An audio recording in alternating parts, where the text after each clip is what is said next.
दापोली विधानसभा क्षेत्र सेवेसाठी जनसंपर्क कार्यालयाचे उद्घाटन। दापोलीकरांच्या समस्या आणि अडचणींवर मात करण्याच्या दृष्टिकोनातून मी सदैव प्रयत्न करणार। ॲडव्होकेट विकास मेहता।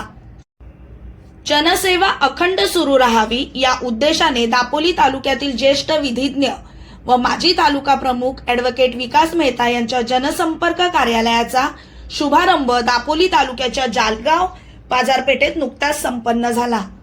या कार्यालयाचे उद्घाटन दापोलीचे माजी आमदार डॉक्टर चंद्रकांत मोकल यांच्या हस्ते करण्यात आले। कार्यक्रमाच्या प्रारंभी मान्यवरांच्या हस्ते दीप प्रज्वलन व नारळ वाढवून कार्यालयाचे विधिवत उद्घाटन करण्यात आले।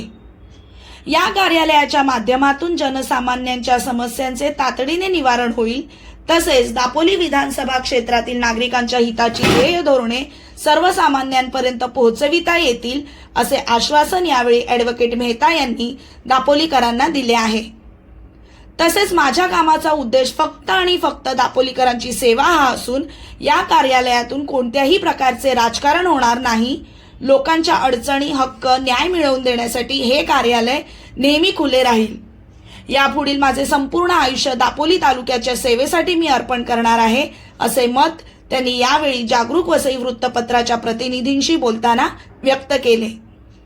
100% समाजकारण हा उद्देश घेऊन उघडण्यात आलेल्या या जनसंपर्क कार्यालयाच्या माध्यमातून आपल्या लोकांच्या थेट संपर्कात राहून त्यांच्या सुख दुःखात सामील होता येईल, तसेच त्यांना येणाऱ्या समस्या आणि अडचणींवर मात करण्याच्या दृष्टिकोनातून सुद्धा प्रयत्न करता येईल, असेही ॲडव्होकेट मेहता उद्घाटन प्रसंगी म्हणाले। या शुभारंभ सोहळ्यासाठी परिसरातील नागरिकांनी मोठ्या प्रमाणावर गर्दी केली होती। या कार्यक्रमात शिवाजी लिंगावळे, दापोली तालुका काँग्रेसच्या पूजा जालगावकर, संतोष खडपे, मंगेश जालगावकर, राजेश मोहिते, सुनील गोरिवले, वकील राजन पावसकर, मजीद चिकटे, जितू महाडिक, वकील तेजल वर्तक, यश मेहता यांच्यासह मान्यवर उपस्थित होते। धन्यवाद। चॅनलला लाईक, शेअर, सबस्क्राईब जरूर करा।